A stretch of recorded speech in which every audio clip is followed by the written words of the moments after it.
and we take a look at the sequencer, we see that this is already kind of a complex rhythm going on here, which takes a while until it arrives again at the beginning.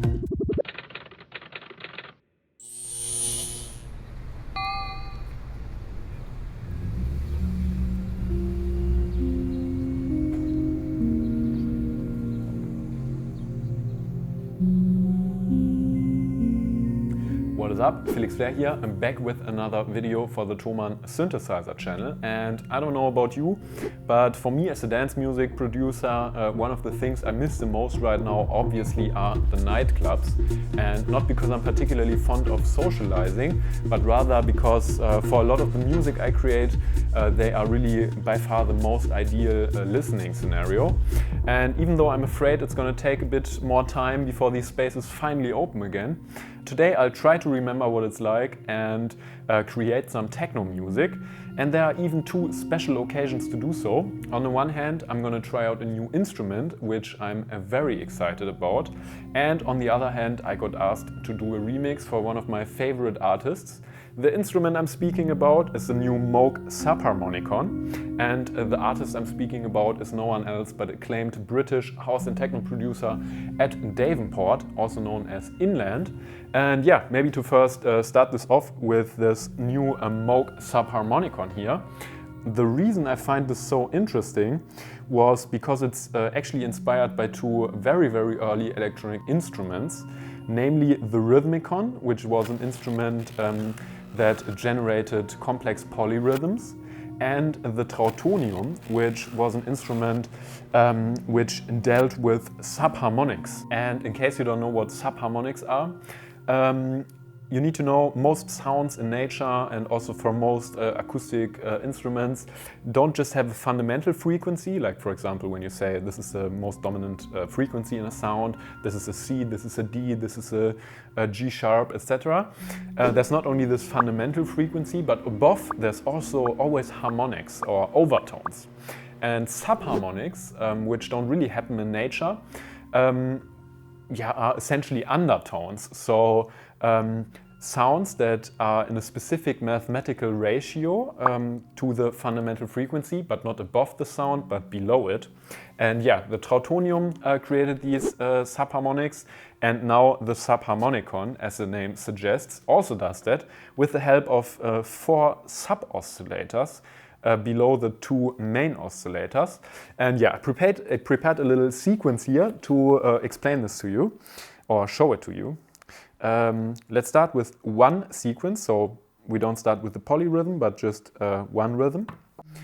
Right now, sequencer 1 is running and it's playing a very simple pattern, just 4 notes. Let me remove all of those oscillators. Yeah, now we are just hearing the basic first oscillator. And if I now mix in the subharmonics, we hear how it gets more rich and almost sounds like a chord now. Makes for some really interesting harmonics here. And now I could add in the second sequence, and now we see, as the lights indicate, we have 2 rhythms going on here, building a polyrhythm together that really takes a while before it lines up again, making for some nice complexity here. And now I can also add in the second oscillator, pitched a bit higher, which also again has 2 sub-oscillators to it. And you can do also some really nice performance stuff by just changing the levels of the different oscillators and playing a bit with the filters and envelopes here.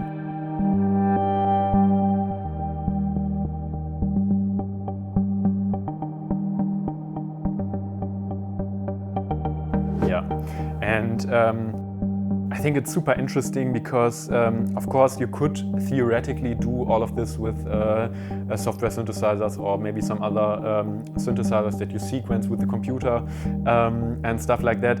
But it's really highly unlikely that you would come up with the ideas that this instrument really suggests for you. So while it's all a bit counterintuitive in the beginning. You are going to end up with very, very unique patterns that you would otherwise probably never have come up with. Which is why I thought it would be a nice idea to use this for the remix that I'm going to do for Inland. And yeah, for those of you who are not familiar with his work, he's the founder of Counterchange Records, which is one of my favorite record labels. And yeah, he asked me to do a remix of his track Over the Brainbow for one of his future releases. And about the original mix, I especially like the drum sounds and the percussions. So my basic idea for the remix is taking only the percussions and drums, discarding all of the synths and basically playing them myself with only the Subharmonicon. And for that I'm gonna reduce the complexity of the initial drum groove a lot and make it as simple as possible, because I really want to have the rhythmic complexity from the Subharmonicon and its polyrhythm generator. And yeah, I want to make room for that basically. So I'm gonna have a very, very simple drum groove, and the whole star of the show is basically gonna be the Subharmonicon.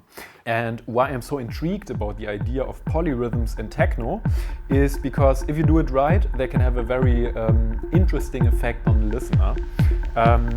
Because if you do it in a subtle and not so noticeable way, it's disorienting in almost like a hypnotizing and meditative way, where you don't really know how to count the beat and where it starts and where it ends exactly. And if you do it right, it has an effect that basically just makes you surrender and sucks you into the present moment and makes for a very intense experience. And yeah, that's also the kind of vibe that I'm going for with the remix. So I'm gonna create a new pattern, and then I'm gonna be back in a second and do a little live performance and afterwards explain to you how I approached it. So let's see how it goes.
I guess that concludes my little jam. I'm personally very happy with how that turned out.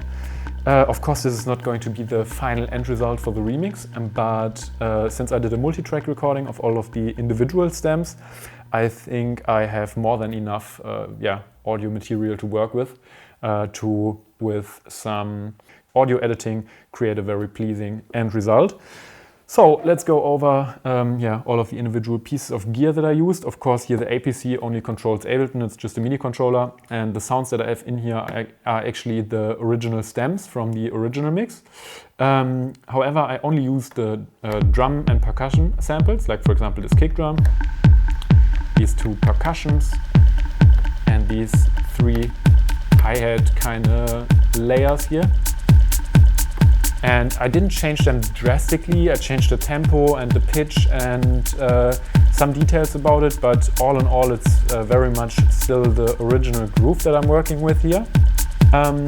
Besides from one little change, I basically removed everything that gave away whether we are counting on beat 1 or 2 or 3 or 4 or whatever, because I wanted to leave it ambiguous. Because I'm working with the polyrhythm from the Subharmonicon already. So if I now put this in here and we take a look at the sequencer, we see that this is already kind of a complex rhythm going on here, which takes a while until it arrives again at the beginning, and you never really know exactly where is the one. And this kind of disorienting, endless variation I really enjoyed, and having a snare or a clap on the beat 2 and 4 I think would make it either too complex or at the same time also not mysterious enough. So I really like this effect of never knowing exactly where beat 1 is.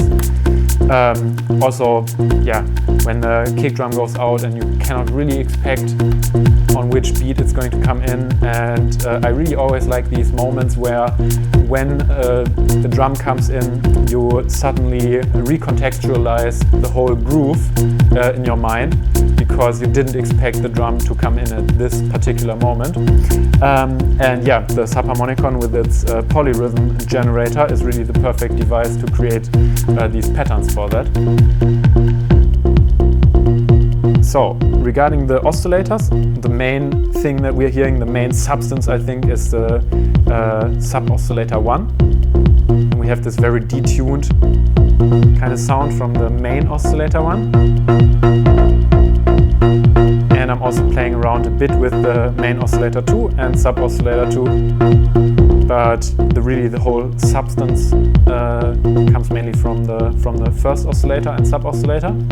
And then at some moments I also played around with the envelope here to make it not so percussive, but more like this drony groove almost, where you can't really feel the percussive impact, but you still feel the polyrhythm kind of vibe. And it's not so hard, and I like to have a bit of variation in there and changed from one mode into the other. Then this whole thing is going into the Zen delay, which I also featured a bit more in depth in my previous video on ambient music. So if you're interested in this one, go check out my other video.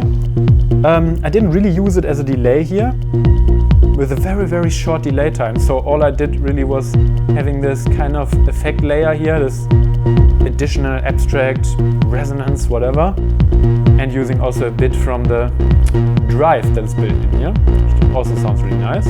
And lastly, the matriarch. This does this very high drone, which I only used for transitional purposes and to build up some tension.